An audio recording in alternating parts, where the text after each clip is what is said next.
is this happening? I love. What are you about to spit a loogie? No, I was actually slowly transforming into a ghoul. Oh, Okay. it's finally happening, isn't it? Finally, my wish is coming true, It's guys. finally fucking happening. We're gonna give you a little breakdown of Fallout today. We're super excited. We watched it together. Oh, yeah. Yep. So initial thoughts. You know, I mean, right off the bat, it is on a personalized level, being that, I mean, we can all agree we are all Bethesda fucking worshippers. sluts. Mhm. Sluts. Yeah, I mean, to try not to sound as like biased, as like non-biased as possible, let's say it that way, it is by far the only video game live action adaptation that made me still feel like I was playing the game while watching it, Yes, if that makes I sense. agree. I Yes, couldn't I agree agree. with you more. You Well, know? and that's what I'm want to get into with mine is that you're right. It does, because you're looking at all of the scenes, you're looking at the scenery, you're looking at these amazing fucking zoom out and pan shots, and it makes you want to pick up a controller because it makes you feel like you're actually playing the game, Fucking, even though you're watching the show. It's amazing. nah, it's beautiful. It's beautiful. Well done. The characters were fucking well reprised. The factions were well represented. I mean, everything about the show, literally, it felt like it was pulled directly out of the game. And it did what a show is meant to fucking do. It's meant to keep you wanting more. Yes. And as we spoke about on one of our on the last episode, you know, we got a season 2. Like, it's confirmed. Yes. We are getting a season 2, but I want to definitely delve more into just episode 1, which we just watched together. Mm-hmm. And I mean, just the first episode alone, so much to fucking pick off. Like, there was so much given to us in just the first fucking couple of minutes alone, you know? Yeah. But we open the episode up, mhm. right? And it's the scene where we see this cowboy guy. Walter Because Goggins. we don't know. Well, Walter Goggins' character, but we don't know. We don't know his name. Whatever. Walton Goggins. We don't know his name. We just know he's got to be some kind of big deal. Oh yeah, he's doing children's He's one of the parties. most famous faces in the show. Right. Like, literally. So it opens up to this character on a horse doing lasso tricks, and you know, we get this scene of this birthday party, and you're looking at him and you're just like, okay, so who is this guy? So, and then we start getting like conversations, and first of all, the dad of the kid's birthday party is a fucking douchebag. Yeah, fuck that guy. In front of the kids. In front of the kids, you can say some alimony shit. Like, yo, you're a dick, bro. Can I add something in real quick about the setting? Yeah. So this first scene kind of reminds us of the beginning of Fallout 4. You see a lot of the pre-war, but we see a lot more this time. I want to talk to you real quick about Lustron houses. LUST. You know what they are, Gio? So are you familiar with them, Dabs? I am not. So you'll see I'll put a photo right up here for you guys to see. So a Lustron house was a post-war house style that was made, and it was very popular. But the only problem with them is that they were hard to keep cool in the summer. Mm-hmm. Yeah, they were prefabs. They were aluminum cans. Yeah, they were fucking prefabs. Yeah, so I mean, they were very beautiful. They were very popular. It's literally the exact same houses that you see in the show and in Fallout 4. The same style, the retro-futuristic vibe, bright colors. So we're in this like 1950s retro-futuristic era in 2077, and everyone it's like. And they represent it fully, like within that opening sequence, the camera panning. You see the first Mr. Handy right off the bat. Right, Yeah. that. Yep. And I Like, it really- was beautiful. So well done. Yeah, and I love how this whole setting kind of reminds me of exactly how, like, after World War II, everyone was Yes. happy, everyone was having a good time, but but there was a war going on. The Sino-American War was happening, and you know, so we're at this birthday party. Go ahead, Dabs. Continue. So we're at this birthday party, and there's conversations going on. Like I said, like Gio said, the dad had dropped some alimony sly comments. The daughter had looked at him, had asked a question. There was responses. So moving forward, we get to the actual cutting of the cake portion. It's time to cut the cake, It's time to cut the cake, which they didn't say. Now, which they now- didn't say. now, I was very I also need disappointed. to interject on the scene as well. We had the first hit on the radio talking shit about what's going on. Yes.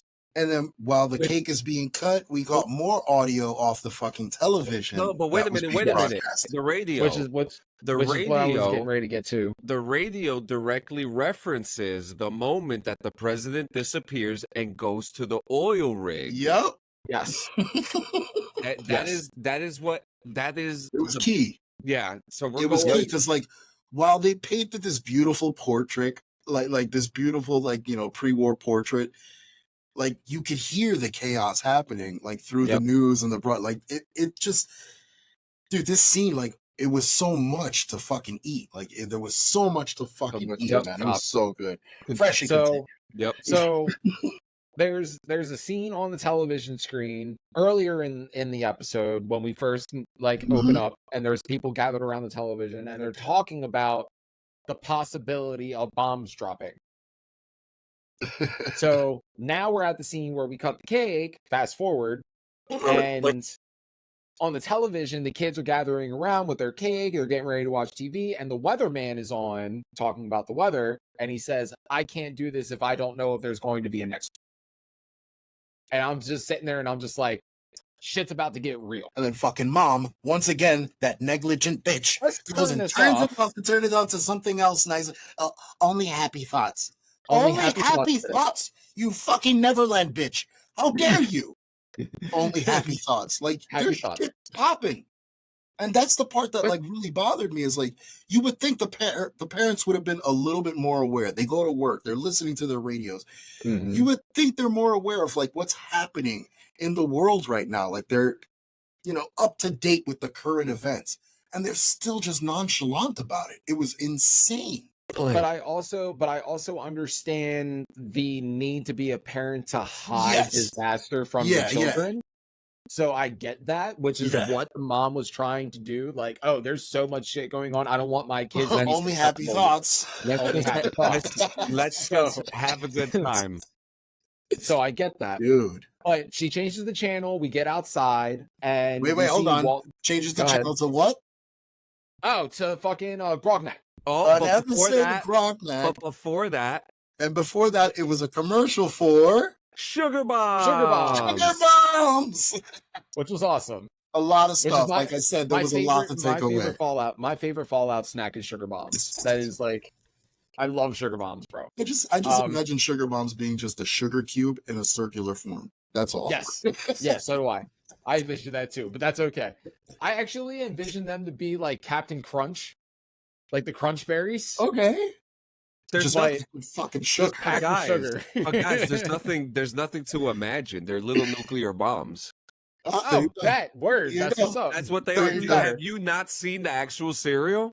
No, I have not. It's an No. actual Sugar Bomb cereal that you can Oh, buy. you need to send me that link. I need to Yeah, order it's some of fucking that. great. It's not Bethesda official, but it is so good. But like if you look at the official like lore, they're little atomic bombs.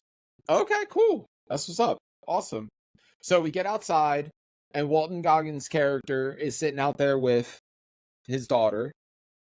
And there was a scene where the mom of the kid of the party got asked by the dad to take a picture with Walton Goggins' character, who we then find out his name is Cooper Howard. Cooper Howard. Cooper Howard.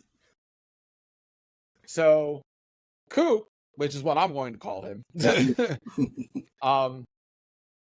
The dad had asked Coop to do his famous thumbs up. And Koopa said, not with given everything that's going on right now. I don't think we that's a good later on idea. find out why it's so famous, but there was we'll another get underlying to reason, that. which was the heartbreaking moment of the episode when he broke down the meaning of the thumbs up. Yes, which I'm getting ready to get into. Oh man, yeah. Yes. So the daughter had asked why not do the thumbs up. He given a reason on why. And she said, well, what does it mean? And he said, well, when I was in the military, they told us that if a big bomb drops, you stick your thumb out, and if the cloud is smaller than your thumb, you run for the hills. Okay, well, what happens if it's bigger than your thumb? Well, then you need to just pray. You don't bother running, You don't bother running. You don't run. Nope, you don't run. There's no point. Which was the biggest breakdown for me when he explained that. I was like, wow, that's fucking deep. That was insane. That's deep. Is that a new thing for you? It wasn't a new thing for me because I heard a friend of mine who's actually in the military had explained that to me. Yeah.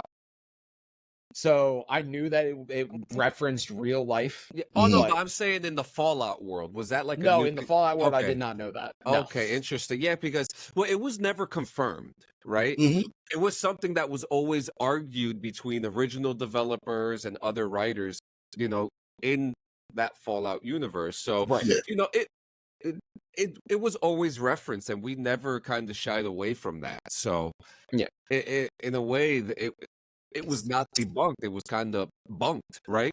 Yeah, pretty much. Yeah, so pretty much. So technically, we did get a confirmation of what it actually means because it actually meant that. Yes. So then she asked her dad, "Can you get me a slice of cake?" He said, "Well, let me go see if I can rustle you up." And he goes inside. He goes inside. Can I just say, Walter Goggins' southern twangy accent is so fucking good. So good. So good. So good. Have you guys seen The Righteous Gemstones? Yes, I have. No. His character on that show is amazing. Amazing. Probably the best part of that show. Walton Goggins for John Marston, Red Dead Redemption, baby. Let's go. Yes, let's do it. I'm with Sign it up. I'm so down. Sign it up. Amazon, what are you doing, baby? Let's go. Let's go. Sign it up. So he goes inside, and the moment he goes inside, there's a flash. Oh, yeah. We don't see it, but there's a flash. Mm-hmm. It's really subtle, too. Like, it looks like maybe your screen flick just one a sec. Like, it was really random. It was really random. What I really love about it is that, there is no significance to October 23rd. It's just a random day in the middle of the week. Now, I do want to add in that on this day, there was a World Series game going on in the Commonwealth. Yep. They were getting ready to do Game 7 of the World Series game. So in Boston, they won the 2076 World Series. 2077, they didn't get to finish it. Yeah, the bombs dropped. So because so think about it. It's just, I mean, it can happen to us right now. It's just a random day, a random thing. It happened out of nowhere, and which I love that they grounded and leveled where they didn't make it like something specific to a day. They made it realistic. Realistically, there wasn't a parade. It wasn't like Three Kings Day or Easter or anything. It was just like a regular day. It was a regular day in the middle of the week. Yeah, it reminisces other world. It was the birthday of somebody that wasn't even a pivotal character on the fucking show. So that's how random it was. Yeah, so it's like it's great. It's great. So go on, man. So we get the flash, and then we see this girl, and she is just shocked. You see the color leave her body, and then and then she slowly lifts her thumb up. Oh my god, that moment! And as soon as she slowly lifts her thumb up, her dad Cooper comes back out, and he's like, "Here's a piece just for you." And she's just like, "Is it your thumb or mine?" Perfect. And at that moment, I was like, on the look on his face, bro. But he tried to shrug it off at first. He was like, "Oh, it's just a fire, honey." Just smoke. Yep. But as soon as you saw the red erode through the cloud, yeah, his expression completely changed. Oh yeah, dude, that's a real big fire, motherfucker. Yeah. That's not a fire, man. It's something else. The other part that got me was they were watching the shockwave come. Yeah, man. Like they didn't move. Great detail, by the way. Really good detail. Something that I really noticed too, and he didn't cover her face. Wasn't covered. No. Her Cooper Howard's daughter's face was not covered when it happened, and you could see it. And I mean, it's a quick moment, but you see her get hit in the face with debris. Like you see it happen, and I think that's an important detail that even a man who was trying so hard for his daughter, which you'll see throughout the episodes, he just couldn't even stop that little bit from hitting her in the face. And so dude, the glass shattered. Like as soon as the glass shattered, my body kind of like just like shunned, like stopped for a second because I was like, oh shit! Like it was a shocking moment. Yeah, dude, it was really insane, really fucking insane. And then panic ensues. So we move on, and the family of the house, the dad, opens up the fallout shelter that's connected to their crib. A personalized vault, which is pretty new. Personalized fallout shelter, which is real. People did have shelter, these. Basement shelters. And the one guy, there's a guy there that I guess was at the party and was like, "Hey, let us come with you." No hesitation, bro. Dude, none. Like, yeah, you immediately saw the divide. Like as soon as like priority became a cause, you know what I mean? Like the guy made sure his wife went in, the kid went in, and then the dude came up behind him like, "Yo, let us in there," and he didn't say a fucking word back. He just And you could play devil's advocate for this one. You know, you could literally play both sides on this because, like, you have to share food, you know, then you have to share space. Being in an enclosed space with other people for elongated amounts of time really drives people mad. Yeah. Yes, you know, it does. So shit's happening. Go on. Dabs, you're the storyteller for this. Shit's popping off. You're going to be storyteller for the next 7 episodes. I just want you to know. Me and Gio are going to be adding. Fine. I don't care, bro. I'm good. Me and Gio will add in like the Easter eggs and the stuff there. We got you. Go. You got this. Okay. Hit it. Drive. So fast forward a little bit. We see Cooper and his daughter on the horse, and they're leaving. And this is the part where it gave me goosebumps, bro. It's the last time we ever see a horse again. That visual. And the last time we ever see a horse again. This visual of this wide pan shot. They didn't just drop a bomb. Oh, no. They didn't just drop 2 bombs. They didn't even drop 3 bombs. They dropped 4 bombs on Los Angeles. Yeah. 4. On one fucking city. I got goosebumps. Like, I'm getting goosebumps now. On one fucking city. On one city, bro. That's wild. Insane. That's insane. Yeah. Absolutely insane. On the regular summer. Fucking crazy. And it looked hot that day, too. It looked like... it was a beautiful day. Nobody had a sweater on. Everybody was dressed like springy, you know what I mean? The skirts, cut short sleeves. Everyone was chilling. So I can imagine how much fucking hotter it got seconds later. Oh, yeah, absolutely. I can. Must have been real fucking hot. So, and then... It's real hot. That's where we get the fade out. Oh, man. And Beautiful then scene. let's marinate on that for a minute before we get into the next part. Oh, yeah, dude. As soon as those words crawl through that darkness in the fade out, that fucking glistening... loved it. Oh, I almost came. I was like, this fucking... almost, yo. And that's an ongoing theme that I fucking noticed with the title sequences. They're not the same every episode, so watch out for that when you watch the shows. Easter eggs. It's fucking really well done. Easter eggs. Fucking knocked that out of the park. And to be honest with you, I think that each intro Fallout has something to do with each episode in specific. Yeah, absolutely. So, and the credits. Again. And the credits. And the credits. So, Easter eggs, guys. It's really sick. So, No. come Yeah, we back got our opening. We got introduced to, fucking our pre-war. I mean, let's call him our hero. Let's Yep. fucking call him our hero. Well, let's not Fucking call him Cooper our Howard. hero. Let's not call He's him our our hero fucking quite hero. yet. God Let's Howard. not call him God Howard. God Howard. God Howard. Oh, That's the true hero. Todd Howard. Todd Howard. All right. So now we fast forward. How many Okay. years? So we get this screenshot picture, beautifully done. I'm a huge graphic design guy. I love simple shit. And it was just 219 years later. Mm-hmm. Beautiful graphic.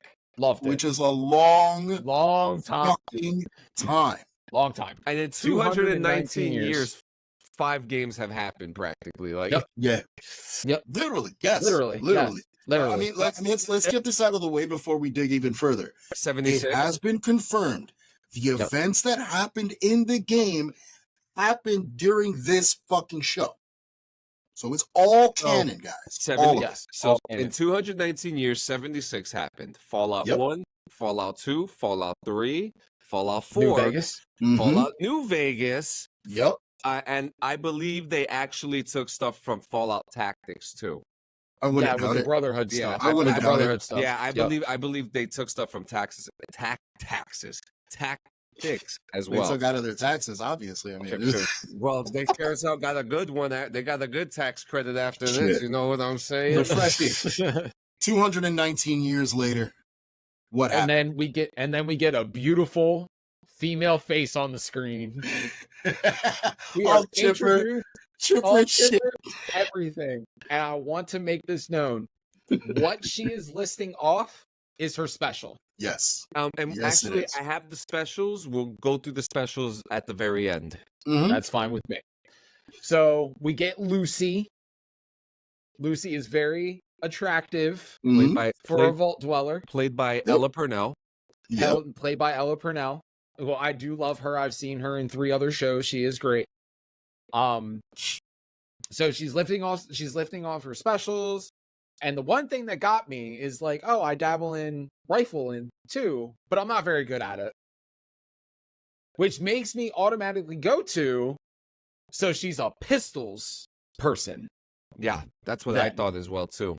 I mean, Yes. possibly so, but even still, I'm not very good at it. But the motherfucker was hitting like right within the reticle of the fucking yeah. target. It Mhm. was. Like she wasn't off. She was hitting Yeah. within the reticle. She knew exactly what she was Yep. aiming for. Yeah. So it wasn't spot on, but it was wasn't spot definitely on. the target. But it I- was there. It was there. I run a pistol build actually, so So But yeah. but that's immediately where I went. I'm like, okay, so she's gonna be a pistol build and a melee build. I can see that. Absolutely. So she's pretty much explaining herself to a council of 3 other vault dwellers, Uh-huh. and we find out that she is pretty much putting herself up there to be married Yeah, from someone. she's petitioning herself to get Yep. to help repopulate. And we Populate, find out yes. that is the purpose of the vault. Yes, that And is the purpose of the cultivate vault. and repopulate. and we Cultivate also and find out repopulate. what? That there are not just 1 vault in connection with this, but there are 3. Well, there's 2 more. not- I had it to say Well, yes, there's 3 2 more, but there's 3. You forgot total. another very vital point about the What? vaults. What's What? that? They sleep with each other. They're cousins. Oh, yeah, Well, they do. They sleep with we established that they can't because it's against the rules due to the procreation. Yes. That it's fun for them to do as kids, as quoted, fun to do as kids, but yeah, it's not good for population or whatever. Which disclaimer, do not sleep with your cousins. Like, yeah, don't straight up. fucking do that. Like, don't sleep with your cousins. Like, that is like, it is wrong. It is weird that they even put that in the show. I'm going to be honest with you.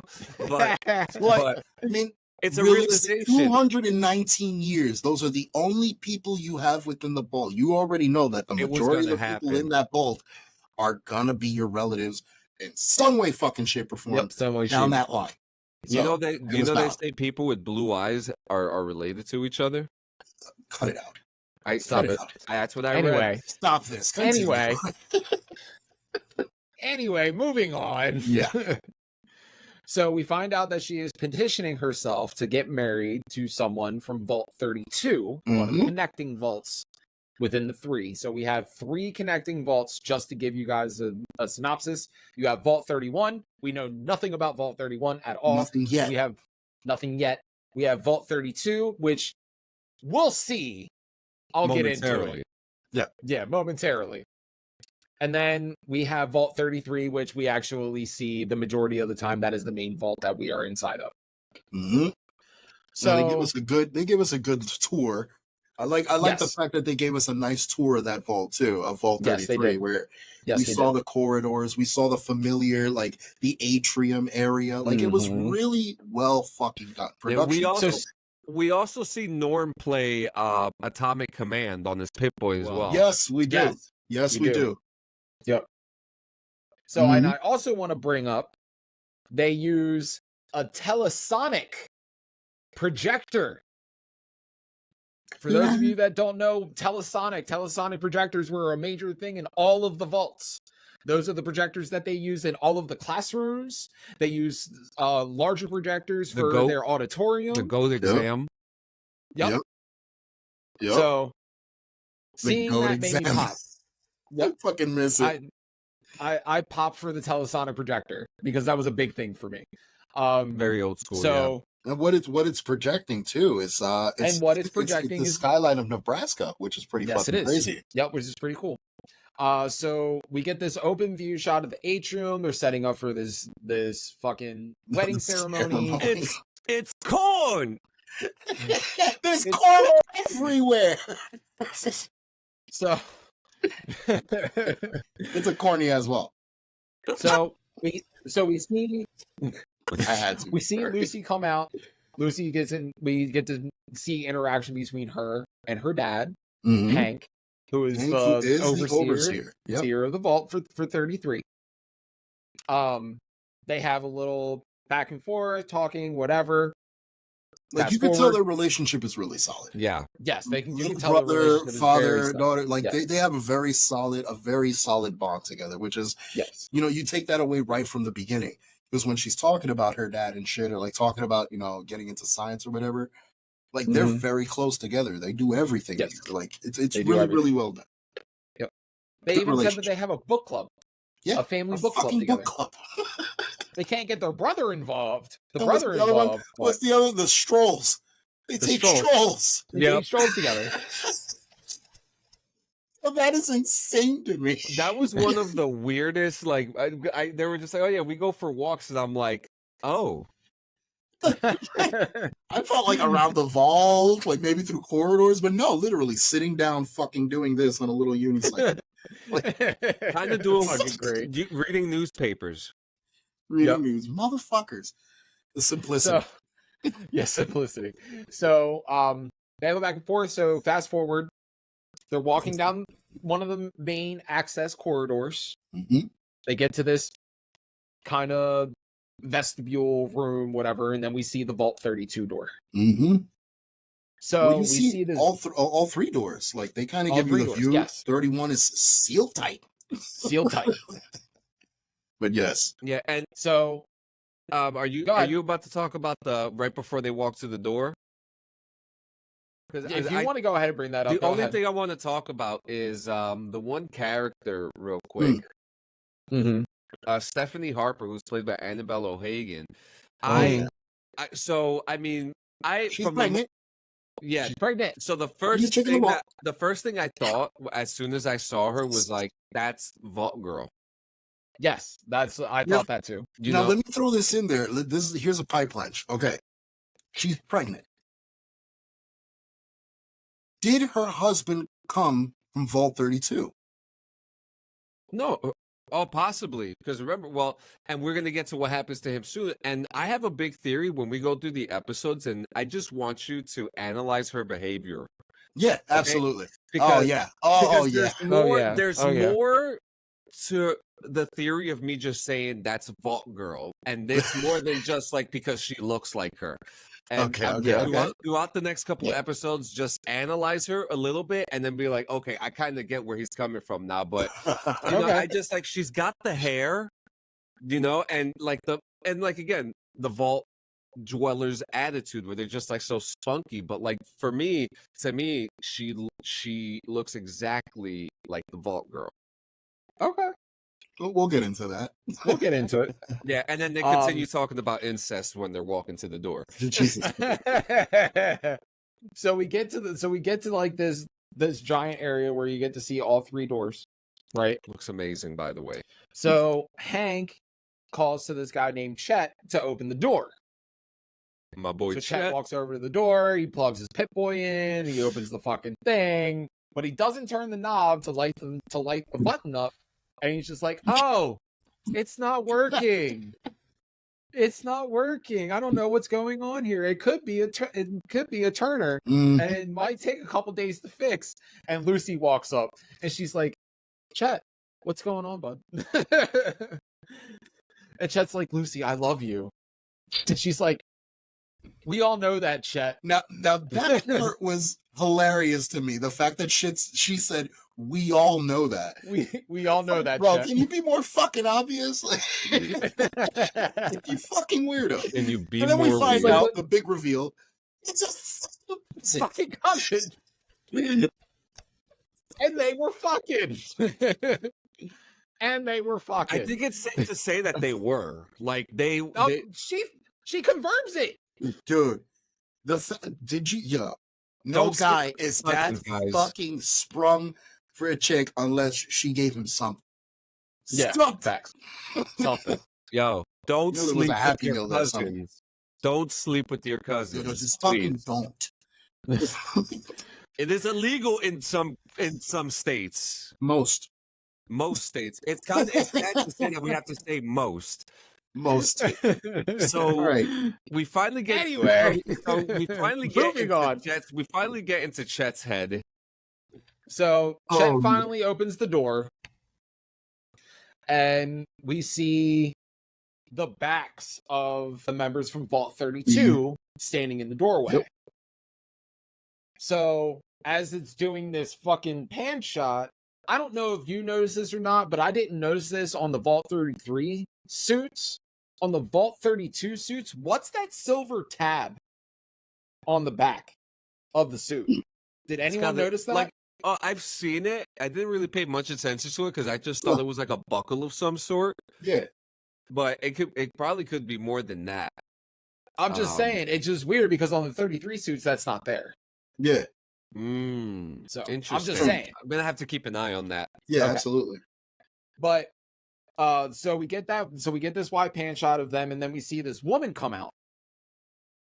And he's like, and Hank is like, "Oh, I'm Overseer McLean, Vault 33," and we get the name. I'm Overseer Moldaver, Vault 32. And as soon as I see these guys and girls that are surrounding her, immediate thought, Raiders. That was my first instinction. I'm like, Me these too. guys Oh, look yeah, way absolutely. too filthy, way too Way too dirty. filthy. Their hair is not like silky Nope. clean brushed back. Mm-mm. It was Nope. weird. It was The weird. vibes were off. Even for the overseer herself. Yeah, You know, she was because- disheveled as fuck. Because when I think of Vault-Tec, I think of like organization, rules, Yeah. you know, and Clean cut. every Very time clean. we've seen a female overseer, they always have a bun. Yep. Yeah. So No, it was a really weird look. So it was, and it kind of threw me off, and I'm just like, something's gonna happen here. You know what I mean? So they walk in or whatever, and Lucy walks up. It's like, she's like, "So who am I marrying?" And out comes this guy, and I can't remember his name off the top of my head. What was his name? Monty. I was like, "Hi, I'm Lucy. What's your name?" "I'm Monty." Yeah. And as that soon was as it. he said it, I was like, "This guy is an asshole." As soon as It he was said funny it, too, because between my mom and my girl, they both looked at him when he first introduced himself, and they were like, "Oh, he's cute." Like, yeah, just you fucking wait. wait. Like we know And we'll what's get we into know that. what happens. Oh, Oh, yeah, yeah. we know what happens. So we have a ceremony, This is beautiful. Everything's You know, going good. we completely forgot one major detail though. Oh, what's the detail? What did I The forget? fuck dress with all the names and dates yes. on it. Okay, so there's this wedding dress Which I now call the fuck dress. which actually is confirmed in the show. We'll get into it. Yes. So Lucy's looking at this dress and they pull over the tab on the inside of the dress and you see these names that are signed there and Lucy signs her name on it. And the blonde and Vault girl was the last one to get married. Yeah. Yes. She was the last one. That's why she's pregnant. Yep. So they're walking down the hallway and Lucy's like, "Oh, this dress is it's nice, but it's really kind of tight." And the girl that she's walking with, Vault girl, she's like, "Oh, not like it's gonna matter. It's gonna end up on the floor anyway." You would think. All right, fast forward back to where we were. So fast forward to where we were. So we have the ceremony, and then Hank does this speech. Beautiful speech, by the way. Beautiful speech, by the way. About recolonizing and all of that, and then the generation of Lucy and Monty's kids would be able to go to the surface and recolonize and repopulize and all that good stuff. Beautiful stuff. Vault tech. Yeah, we're just going to Vault tech. All that Vault tech propaganda. All that Vault tech propaganda. So we get to the nighttime section of the scene. They're partying, whatever. Is there anything important that I'm going to miss from this before I fast forward? The way people are eating. Oh, yes. I forgot. While they're eating, you see these members from Vault 32 picking stuff off of people's plates and eating strangely with their utensils. Very primitively, smelling the food, like very unfamiliar. Picking off of other people's plates. It's fucking weird. The other thing I noticed immediately was right when the music starts kicking, only the members of 33 were the ones that got up to dance. Yep. They were the only ones that got up to dance. Yep. All the 32 members stayed seated the entire fucking time. Except the only Vault 32 member that got up to dance was Monty, and it was because he was forced. Well, that and plus he was getting ready to unveil the dress. Yeah, and then Lucy was talking. She asked him about his sperm count, which which was kind of funny. Yeah, really she asked him about his sperm count. He didn't know what to answer, so this is like another giveaway. Yeah, but then it's time for them to go away. Okay, so Monty's like, "Okay, so show me to my new home." Mm-hmm. And Lucy's like, "Okay." So they get to the room, and I want to say this just for me personally. The room number is 626, which is my birthday, June 26th. I just want to go ahead and say that. So I popped for that. What's the other Easter egg, though? So the other Easter egg is Experiment 626, Stitch. Disney's Only Lilo Stitch. Yes. So it was beautiful. And the first thing you notice off of Mr. Monty, it's a lot of stitches and a lot of scars. Motherfucker's body. A lot of stitches and a lot of scars. It's not common for a vault dweller. Yeah. No, which is not common for a vault dweller. Well, depending what vault you come from. No. I mean, yeah. Yeah. But I would think for Vault 32, that wouldn't be common. Yeah. Yeah. Okay. So they get into the room, and Lucy is going on and on about girl things. I don't remember. Girl things. Our future. We can fucking have picnics here and fucking play charades over here. And while she's going off and explaining herself, he's getting undressed. She turns around and he's buck-ass naked. Oh, yeah. And she's like, okie dokie. Yeah. First time that we hear her she pauses for a second before saying, "I fuck it." And let me fucking elaborate on this. She doesn't take the fuck dress off. That's why it's the fuck dress. And now it needs to be sanitized, Vault-Tec style. Yeah. For the next name. Yep, for the next name. So they fuck. And meanwhile, we got Norm doing some investigation. Gadget shit. So, yes, moving actually on Norm, because we get to find out some very weird shit about 32 at this point. Mm-hmm. So Norm is curious, which means that his what would that be?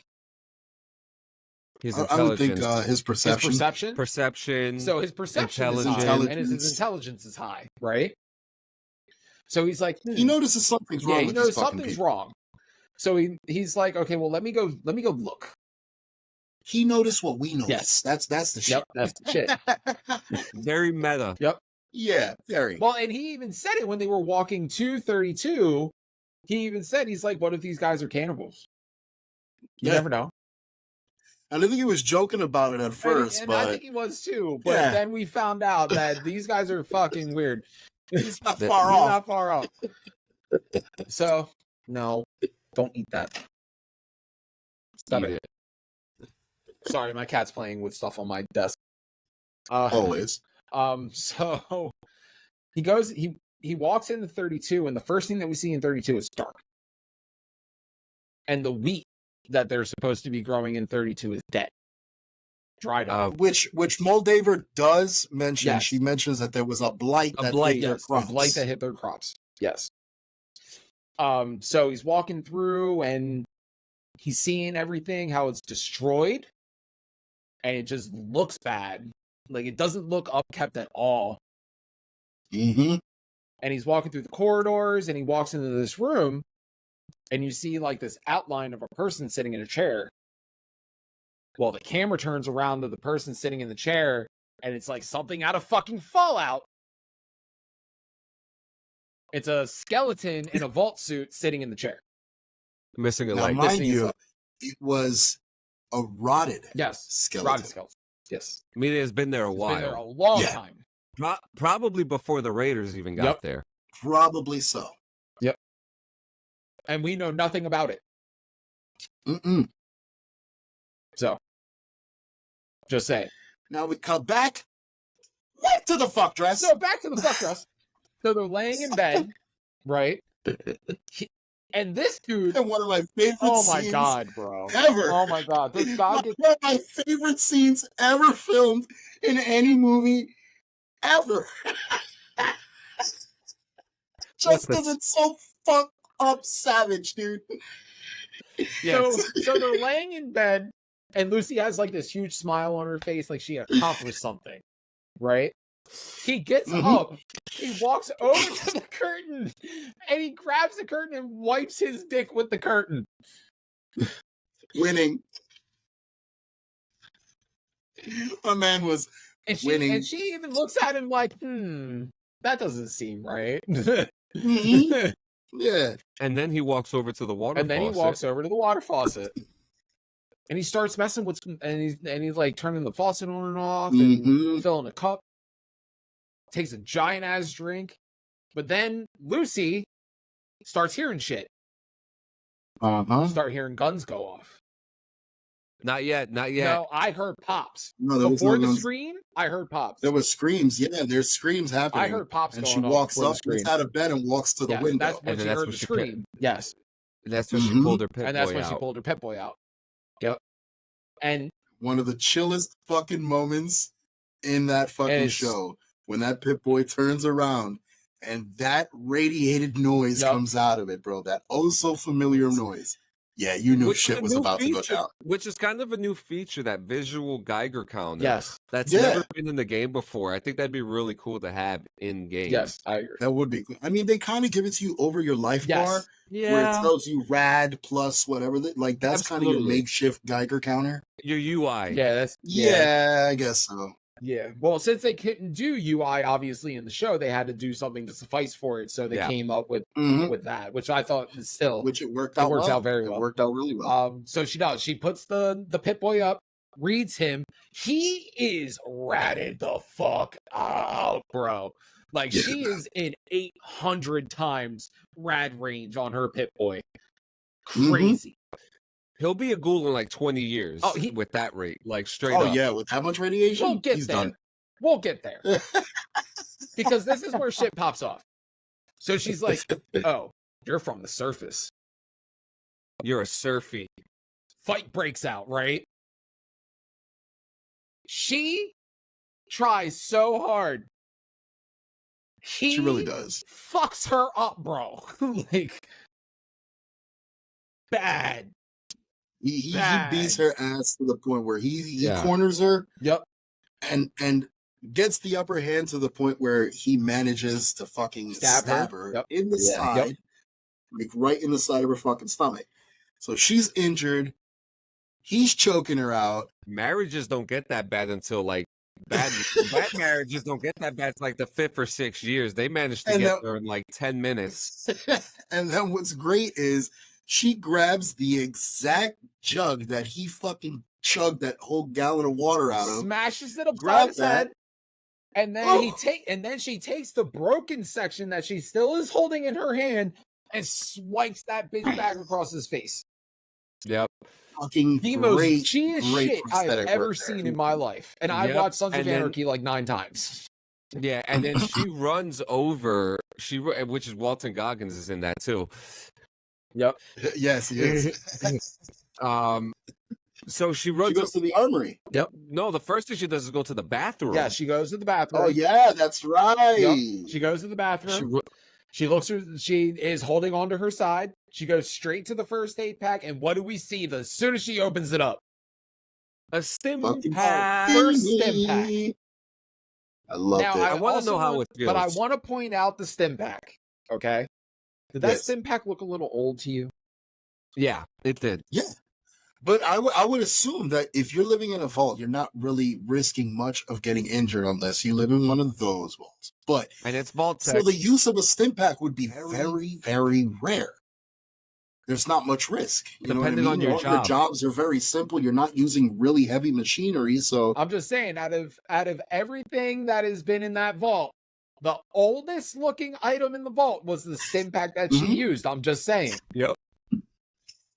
No, and I agree. That's why I'm saying I have a feeling that's the one thing they hardly use. That's why it was old as shit. I feel like the stim pack was pre-war. You think so? I feel like it. It looked way too old to be. It looked old. Yeah, I have to. Yeah, it definitely looked old. It looked very old. Possibly diluted. Possibly. That's what I'm saying. I think. Well, I said diluted because it took forever to fucking heal her. Well, and we'll get to that, and because technically it didn't. If you think about it, which we will get to throughout the next coming episode. Yeah, we'll get into that. So, she uses the stim pack after she had taken the knife out of her. So, and then she goes to the armory, and she knows that the armory's been cleaned the fuck out. So, of everything lethal. Everything lethal has been cleared out. So they left some bullets. Yeah, that's about it. Yeah. So they took what they could carry. So she ends up finding this dart gun, which is not in any of the games. It's something that they made specifically for the show. I honestly feel it's just a modernized for television syringer because that's what you load into it with syringes. Yes, it was syringes. Yes, so it was a modified syringer. It's not like the syringer that you build in '76, unfortunately. But yeah, at first I thought it was a pipe pistol. But that's what I thought at first too when I first saw it. But then I saw that it looked way too futuristic, and I was like, well, that and the fact that the pipe pistol actually takes legitimate ammo. Exactly. Yeah. So onward. So she gets this Trent gun and she starts walking down the corridor and she starts seeing the things happen. Watch one of her dweller life mates, vault mates, whatever, get killed by one of these raider fucks. And the raider turns towards her, starts walking towards him. Bang! Without hesitation. First fucking kill. She got her first kill. Right in the chest. Actually, no. Yeah, technically her first kill. So, and then slow motion, the music hits again. Oh, man. And we get to see the first NPC fall of the show. Whoop, whoop, right over the banister. I loved it. Awesome. Loved it. I'm like, yes, give me more. And as soon as the shot opens up, bro, there is nothing but chaos. All chaos. Crazy. Fucking people fighting people. Dude, everybody's getting fucked up. Yep. Raiders are dying. Vault dwellers are dying. It was a massacre. It was. It was a fucking massacre. Chaos legitimately ensued. Yep. It was sick.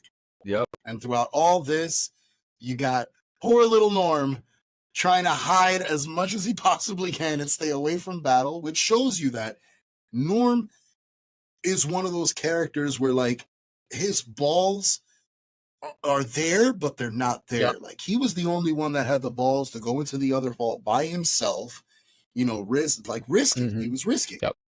He went out over there by himself. Nobody else had the balls to do it. Even fucking Chet didn't have the balls to do it. So, you know, there was a lot to unpack with fucking Norm, yo, which is crazy. Yep, and I hope they really, really, really dig more into him, man. I do too. I like Norm. I think Norm's going to be a very pivotal character leading into. I hope so. Into I the next really season. hope so. Yeah, I really do think so.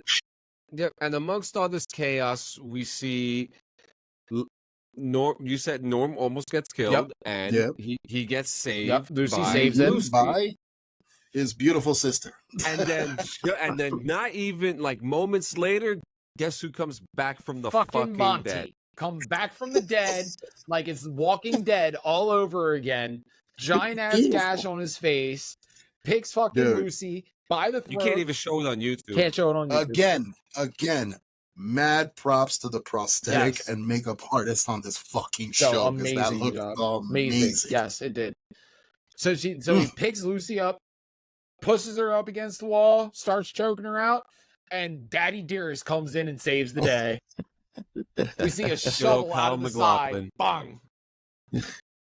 And he fucking came in, fought the fucking raider, bashed his shit, and then he got the warning on his fucking pip. The warning on the pip. Well, before that, remember Lucy? Lucy stashed away Norm. Yeah, but you're skipping the whole best part of this whole thing, episode. and I'm getting ready to get to it because Gio hopped over it for me. Does anyone think that Hank has an ulterior life? Yes. Because the way that he drowned, the way that he drowned that raider in that pickle fucking shit. It wasn't just any raider. It was Monty. Monty, regardless. The way that some respect. The way that he fucking drowned him, it looked like he'd done it before. Oh yeah. Not only that he'd done it before, he had no expression whatsoever. There wasn't anger. There wasn't nothing. There was not a single expression on his face. Yep. None. Yeah. Like he knew how to hold the motherfucker. Yep. Like a cat, bro. He had him from the neck. Like, turn. Yeah. It was beautiful. And so, shit's still happening, by the way. Well, that's actually like the end of it. And then we get the warning that the inner door. Warning. So we get the warning over the pit boy that there has been an inner vault breach. Mm-hmm. They go into the connecting areas of 31, 32, and 33, and there's a bomb there. And there's people lined up, sitting on their knees. We see Vault Girl, we see Chet, and then 4 other unnamed individuals. Yeah. So there's a conversation that happens. Moldaver, if anyone can remember this conversation verbatim, please explain. So she pretty much explains that Vault Tech, I have it written right here, that everyone that's lined up are all part of Vault Tech's tricky little choices. And she pretty much kind of like lightly tells everyone that, you know, you're all experiments of something even bigger. And she goes on, to say that all she wants is Hank, and she tells Lucy, you should come up one day. You might like it. Mm-hmm. Well, she gives Hank a choice. Yeah. She pretty much says that, you know, the Vault Dwellers were all pretty much an experiment of fucking a single choice. And then she goes on to say that she's going to give him the same opportunity, a single choice. It'd be them, the surviving Vault Dwellers, or her. Like, she didn't really go into context about what she meant, but that was the choice that was given. And he went ahead and he put his daughter into, I don't even know what the fuck it was. Like a closet. Yeah, it looked like some kind of storage unit. Yep. It was a sealed off storage area. And with a really good lock on it. And yeah, pretty much. And then he became Hellraiser from the backside. Yep. Because they drank the shit out of him. Out of this motherfucker. Yes, they did. And then we get the part where Lucy asks Moldaver, "Where are you taking him?" And she says, "To the real world. You should come and visit sometime." Which even just hearing that part, I get like that feeling in my stomach, like there's a curiosity now, like, ooh. Dude, especially if you're a fan of the game and the franchise, you know what she means, and it's like, fuck. You anticipate it even more after that, because you're like, yep. Holy shit, what's out there? Yep. Like, what the fuck is out there? So, and I kind of want to point something out. So from here on in, Moldaver, because she does name herself Lee Moldaver. But she names herself as the Overseer, and there's so much to unpack in the next episodes about that. But she tells Hank that choice. Hank gets fucking dragged away into oblivion, like the Undertaker. Like the Undertaker's fucking minions taking. And where they went was down Vault 32. So they took the 32 entrance to leave. Yep. Because they didn't exit through 33's No, they exit. did not. Yeah, and then, but here's the interesting thing to me. So the Vault Dweller, they see the bomb, they go, bomb's beeping, Vault Dwellers get up and leave. They leave Lucy in the closet. But when Moldaver made the choice for Lucy or the Vault Dwellers, everyone ended up surviving. Yep. And no one else got taken away. Well, she gave them a chance as well. She said, you guys should do what you do best. Run and hide. Run and hide. Yep. And that's exactly what the fuck they did. So at that point, you kind of see Moldaver as someone, I mean, as brutal as everything was up to that point, she's fair. Yes. She's still willing to give you a choice. Still willing to give you just that little bit of fucking chance. Yeah, and at that moment, I started feeling like I'm like, she's got to be something else. She can't be a Raider, because Raiders don't act like that. No. Now it's now everybody would have been dead. Yeah, all of them would have died right there. It's possible that these were hired Raiders, but it can't. Like, my theory at this moment, that these are not people that she is regularly with, right? Just because of her compassion. Yeah, definitely. You know? She was definitely the odd man out of like everybody else with 32. Yep. Yeah, which was crazy. And then fade to black. And then we fade to black. Yep. And then we get introduced to my and it's a long black likable character. Wait a minute. Before, because like, look, I want you to hear the negatives, unless you want me to start off with my. Oh no, I would like. We've gone through the negatives many a times. I would like to hear some positives, at least to open it up. So, we've had Arthur Maxon. We've had Elder Lions. We've had Paladin Dance. Yes. And we've also had Knight Shin, including Paladin Romani. What is something about each one of those characters that is about them, about main Brotherhood characters? They're tough. Yeah. I mean, you know, for the most part, yes. Including Sentinel Lions, Fallout 3, woo woo. Yes. You know, but they're all powerful characters, right? Yeah. So we meet Maximus, and when we first meet Maximus, he's getting his ass kicked by his compatriots. Yep. Yeah. And you know, it is a very interesting thing, because we do know that even throughout here, we're going to talk about it more, that he is not really the strongest person. His strength is low. But we don't need another strong Brotherhood of Steel character. We don't need it anymore. We needed someone who is being conflicted, who is in it but is not in it. We needed someone to be, you know, to challenge our view of what we think a Brotherhood of Steel soldier is, and be thrown Maximus, who is completely opposite of what we think. I mean, with that taken into consideration, then I just think it was way overdone as far as trying to sell it. I can't as argue a that. Pathetic motherfucker. Yeah. Because that's literally what it comes off as. Right off the bat, he's getting the shit kicked out of him by everybody else. And you also meet another character who's another compatriot of his named Dane. Yep. And Dane and Maximus, like you could tell they have a friend, like a better camaraderie between everybody else in the camp. Like they're closer. Yeah. And we also meet Thaddeus too, who's kind of like the ringleader of the bad guys, I guess. Yeah. He's like the little asshole that could. Let's call him that. Yeah. But oh, my bad. What were you saying? No, but yeah, that's really my thing about him. We don't need any more strong Brotherhood of Steel characters. Of course, I agree with that. I just think that all of them have been hated. If look at the pattern, every single main Brotherhood of Steel character that has come out, people have said highly negative things about, of course, including Maximus. And this is not me like backing, like defending him. This is me kind of just thinking, like, we've had all these big characters before, and with the Ghoul, which we'll be ending with soon, and Lucy, we have two very favorable characters. We can't like every single one of them, and I think that's the thing about Maximus. But even here in this scene set with the Brotherhood of Steel, we have we see that they're organized, but they're very playful, well, so they're immature. Yes, I mean, yes, the grunts, like the recruits and shit, they're all very immature. And then you meet some of the elders, and you realize that like these guys, and let me add this, like these guys reminded me a lot of like medieval times, like a lot.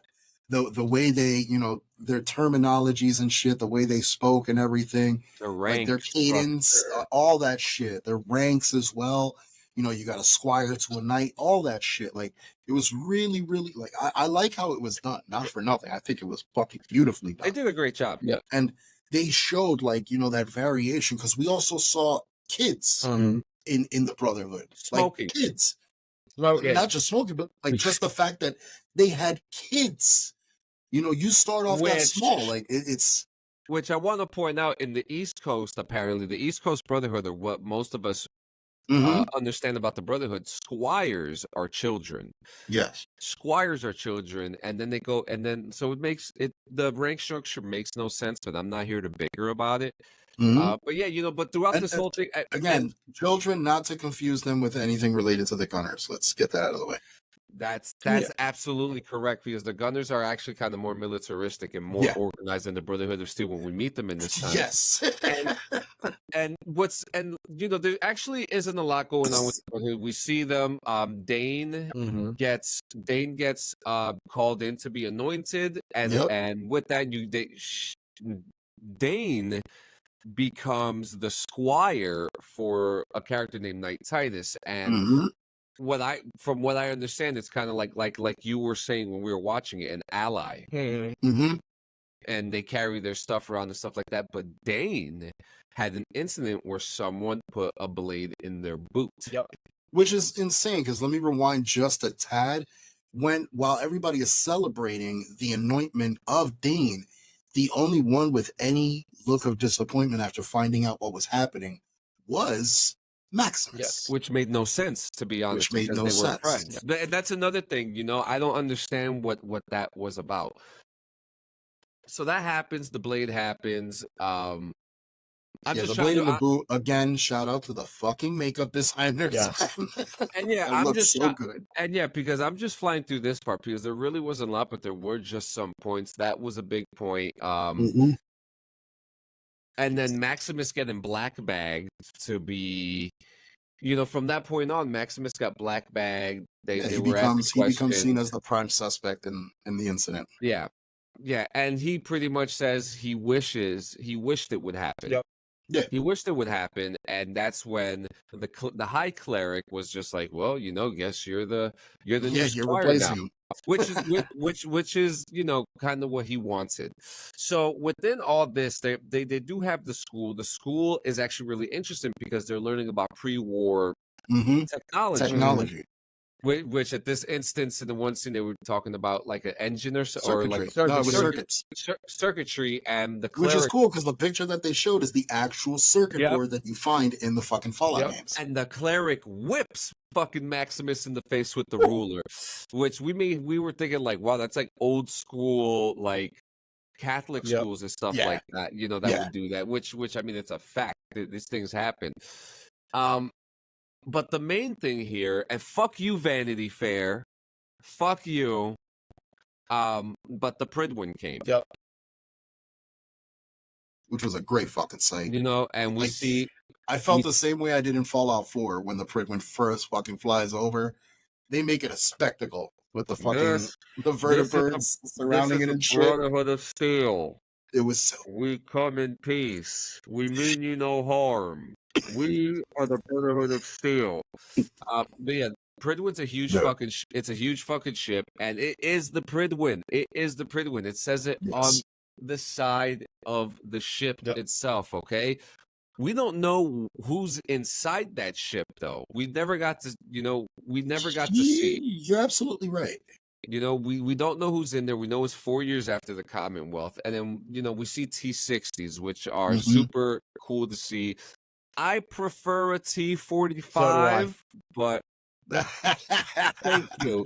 Thank you. I prefer a T-45 completely, but they or actually an XO1 from my Enclave brother. Yes, motherfucker. XO1s are great, man.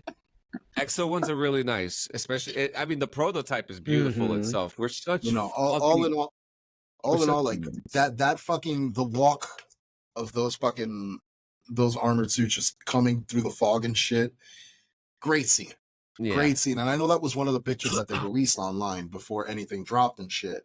Was that fucking picture of all 4 of those suits. Yeah, and what are the other knights, by the way? Didn't you never find? That's right. And we can actually kind of finish up, with the Brotherhood of Steel here. We learn about the wilds. Yes. Which is kind of like a cool area that you would think in like a Fallout game. But you've discovered we learn where this encampment's orders are coming from specifically. Coming straight from the Commonwealth. Right from the fucking Commonwealth. Yep. And then Maximus gets anointed, which is a really, really cool nightly medieval tradition. It was really cool. With branding and I don't. Yeah, it was. That was really cool. It was really beautiful. And one of the last things I want to point out is that the code that they were making the target poster with that coded grid. And I just want to say how cool that fucking was. That was from magazines. That was like one of the magazine styles in Fallout. Yeah, like one of the tech magazines or computer magazines or something for hacking. So they did a really good job with that. I was very happy to see that. I also just want to say too that we also forgot to mention the big Easter Please Stand By Easter egg during the vault sequence.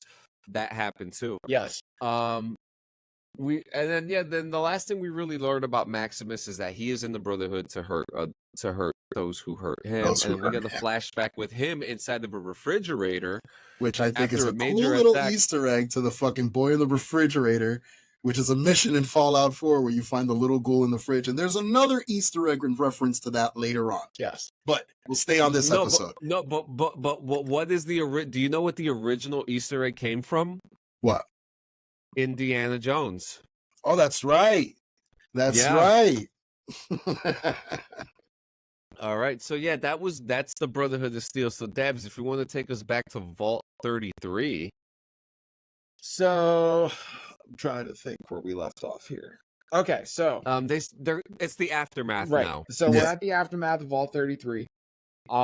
They are all sitting in the atrium, and they're discussing pretty much what their next move is going to be. Oh man! So Lucy's like, before we even get started, I feel like we should gather a group together and go up and go find my dad. Which was immediately shot down. And I'll get there. Immediately shot down. She explains that even with the dwindling numbers that they have, they could still risk like 4 or 5 people to go out for 2 weeks. That's how long it should take, and then they should be able to bring them back with no problem. Which realistically was a shit move because they were dwindled down to less numbers. If they still had the people that they had before, that would be a good idea. Right. If they were down to, how many people were in that crowd? Like 12? Yeah, something like that. Yeah. It had to be. Yeah. They're going to be fucking each other to procreate now. And they're probably all cousins, too. Jesus Christ. So, but yes. She brings up, and then they're like, "Oh, well, what do you mean opening the outside vault door?" She's like, "Only for a couple minutes. It wouldn't compromise anything." Immediately shot down. Mm-hmm. Which we all know what happens when you open up a vault door. Yes. From not just one game, but even from shelters, Fallout shelters. Mm-hmm. Yep. Because anything can happen Influx. within that minute. Influx. Influx. Yeah. So then this older black lady gives this explanation on pretty much she's like, I understand we're all hurting right now, but our main priority should be maintaining the security of the vault, which means not opening any of the doors. Can't say that I don't disagree with her, but on the flip There side could be of raiders that, outside waiting. on the flip side of that, I'm kind of with Lucy, because if my dad got snatched up, I would want to go look for him. Absolutely. So, but they give like they do this talk or whatever. And anyone else that can go ahead and explain what happens next, that would be cool, because I'm drawing a brain fart. So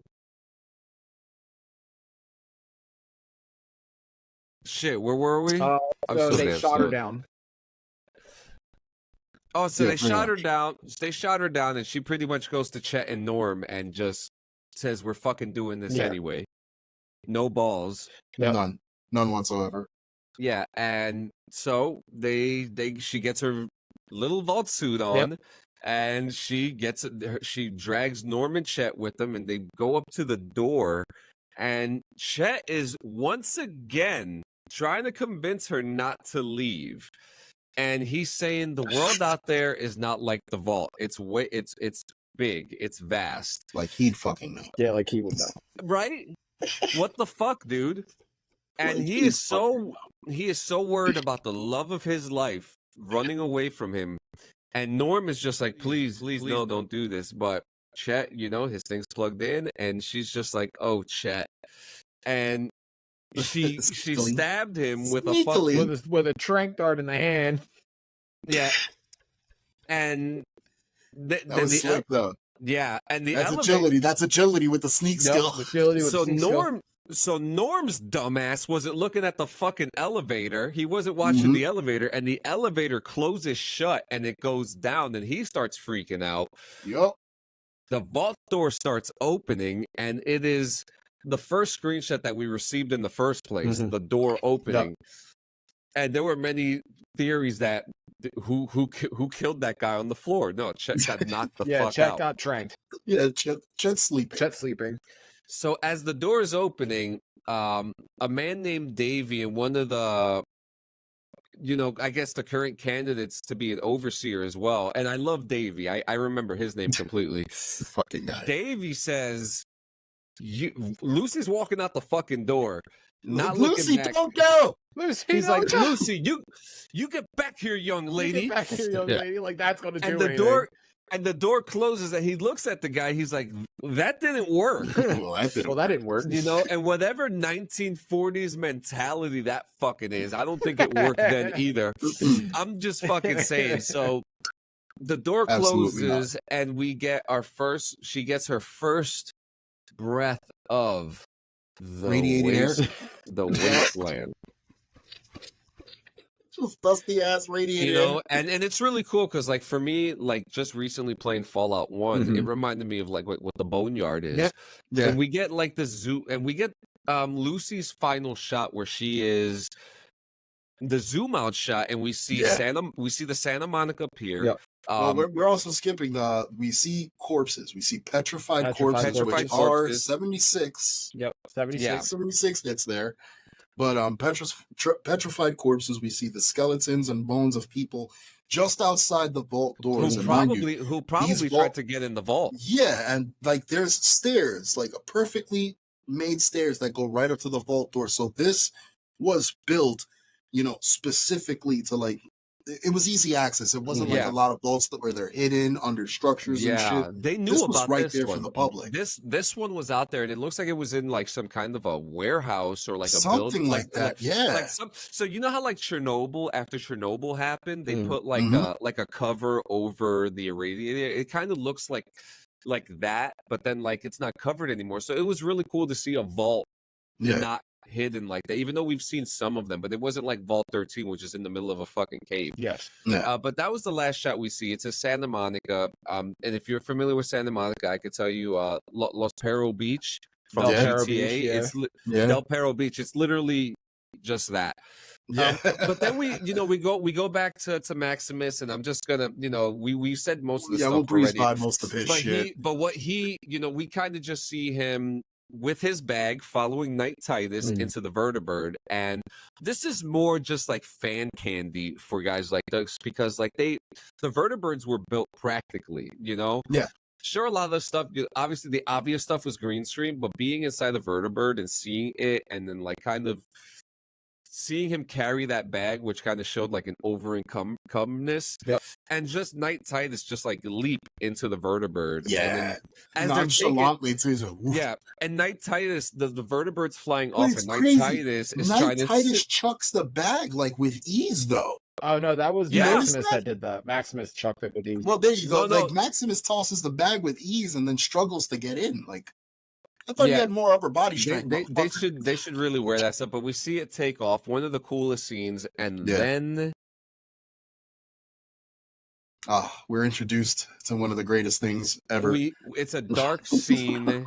It's a dark scene, and we see a guy smoking a cigarette, probably a raider, gets shot by something, and there's a cowboy holding a junk jet. And us three, we love the junk jet because it's one of the rarest weapons that you could even get in a Fallout game, and it's one of the coolest. So it's nice to see in the first episode a fan favorite weapon that was featured, and they made it cool. sense. They made it make sense. It was really cool. The first piece of ammunition that was It was lodged fucking, was a fucking baby foot, a baby doll yeah, foot. baby doll foot. Yeah. So I also want to add in that the cat. Now this was also a reunion for the character Honcho and Walton Goggins. They were on a show together.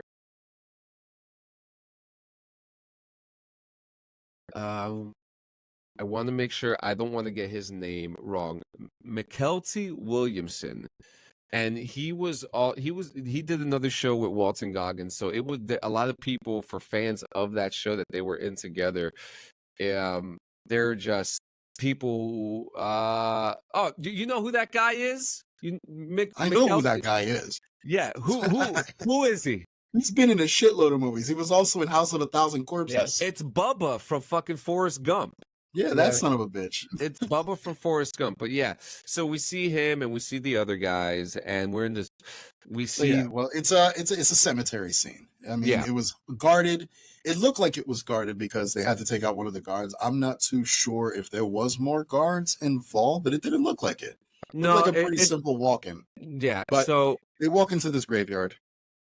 It's clear as shit. There's a bunch of fucking graves. A bunch of them lined up. So it's not the only grave, but they're looking for one specific grave in particular. And while they're walking through, they're telling the story about this guy. You know, he's a legend.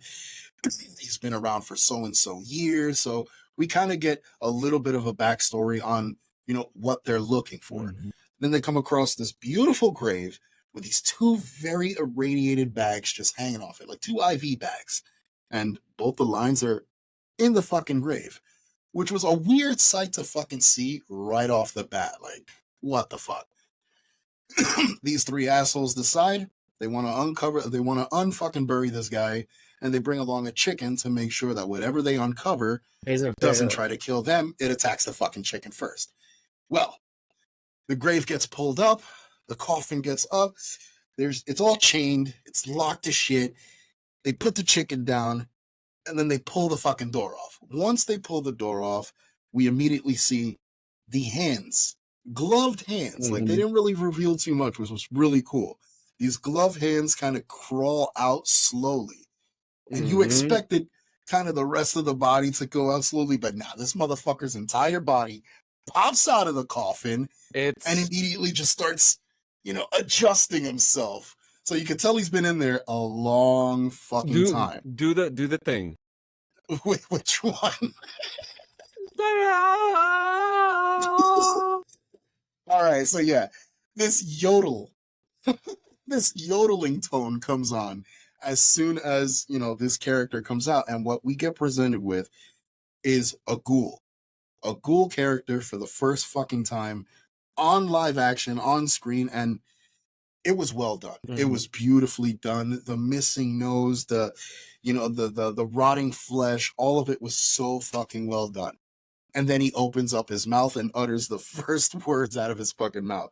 He says, either I've been invited, some bullshit along the lines of a circle jerk, the weirdest circle jerk he's ever been to. Yep. So he immediately, like, you could tell these guys are fucking scared shitless of him. But this motherfucker, I'm just gonna call him fucking Bubba. Bubba. So Bubba decides, to start talking with him. He's letting him know that this is the final job. He wants to put him on and shit, that this could be great for both of them, so and so. Well, little do they know that this character, who they go on to call the Ghoul throughout the entire thing, and this is the Walton Goggins actor playing the Ghoul as well. We find out that he's not really into it for all that. He doesn't give a fuck. He just does this for the fuck of it.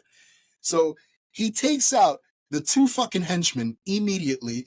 One guy took out his boy using the junk gun, which was a great scene because it was multiple different junk that penetrated this motherfucker just before, and I'm going to say it again, VATS was activated and the head got completely blown off the fucking junk gun carrier.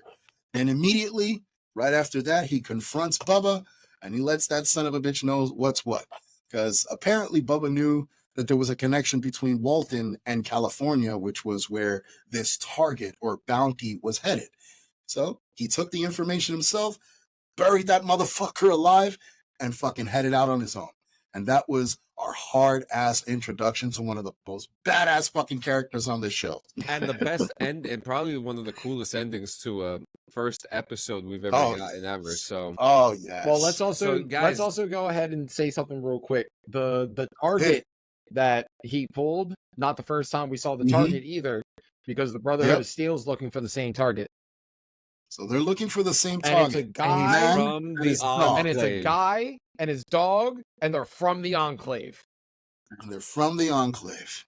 Yeah. So if you want to find out more, I think we're gonna break down the next one. We are. We're gonna you gotta come back for the you next gotta come one. back for the Okay? next we're episode. gonna break that one down. So make sure you guys come back next week. Make sure you watch the episode. Make sure you check out the Fallout gear we have on cleansanchezmedia.com. On it's I got one too.